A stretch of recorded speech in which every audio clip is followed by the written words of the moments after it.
নমস্কার বন্ধুরা, শুভ সকাল। অনন্যা রান্নাঘরের রেসিপি নিয়ে চলে এসেছি। দেখো, পেঁপে নিয়েছি, আলু নিয়েছি, জল বসিয়ে দিয়েছি, একটু ভাপিয়ে নেবো পেঁপে আলুটাকে দুটোকেই ভাপাবো। হালকা একটু ভাপিয়ে তারপরে রান্না করব, একদম মশলা ছাড়া,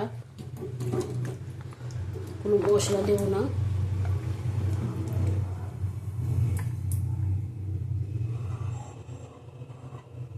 যা সিদ্ধ করি এর মধ্যেই করি।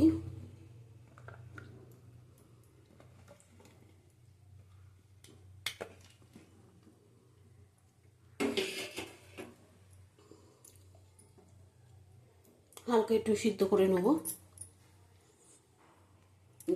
5 মিনিটের মতো সিদ্ধ করে নেব। আঁচটা বাড়িয়ে দিলাম। দেখো, পেঁপে আলুটা ভাপানো হয়ে গেছে, নামিয়ে নেব, বেশি সিদ্ধ করব না।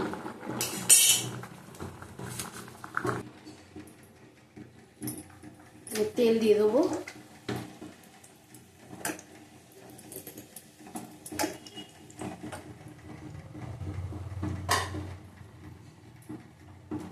দেবো 2টো তেজপাতা,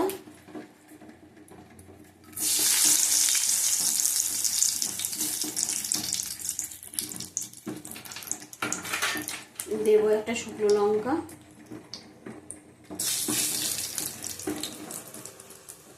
আর একটা গোটা দেবো।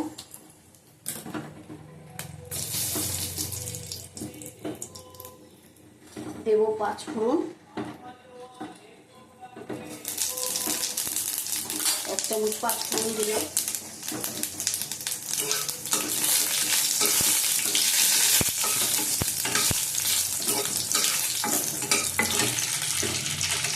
দিয়ে দেবো পেঁপে,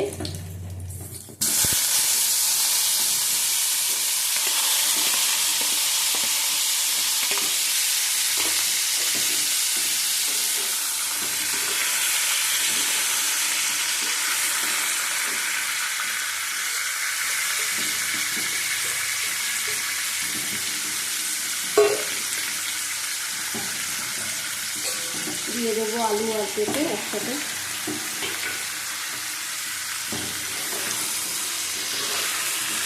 হালকা ভেজে নেব।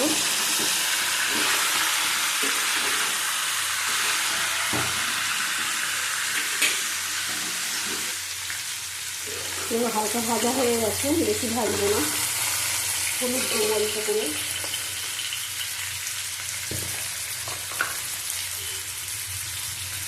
হলুদ দিলাম।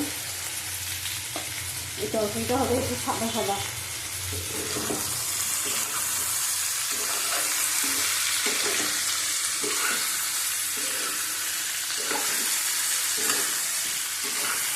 কোনো মশলা পড়বে না, তো নামানোর আগে ঘি আদা বাটা দিয়ে দিতে হবে। দেবো পরিমাণ মতো নুন,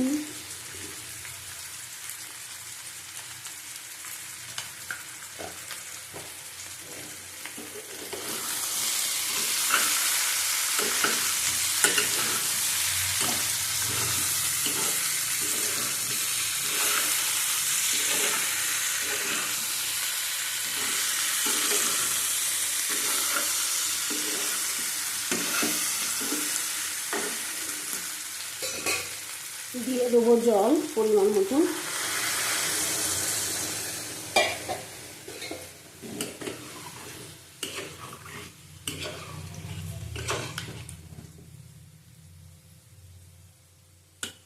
ঢাকা দিয়ে দেবো এবার।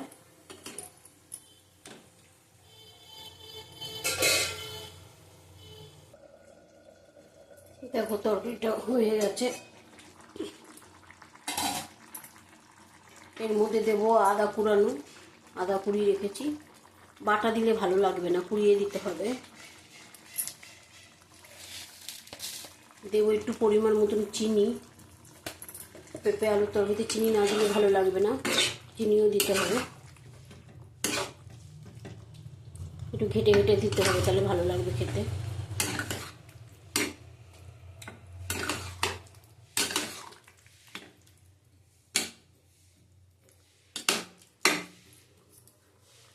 আর একটু ঢেকে রাখবো। তরকারিটা নামিয়ে দেবো, হয়ে গেছে। নামিয়ে এবার ঢেলে নেবো।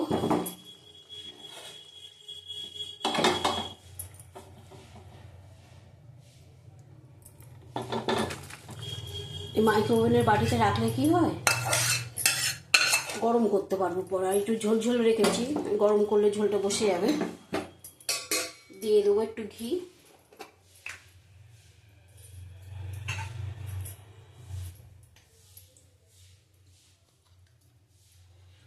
এক চামচের মতন ঘি দিলাম।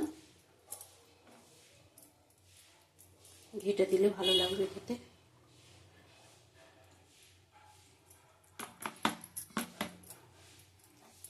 এই তরকারিটা আমাদের বাড়ি সবাই ভালো খায়।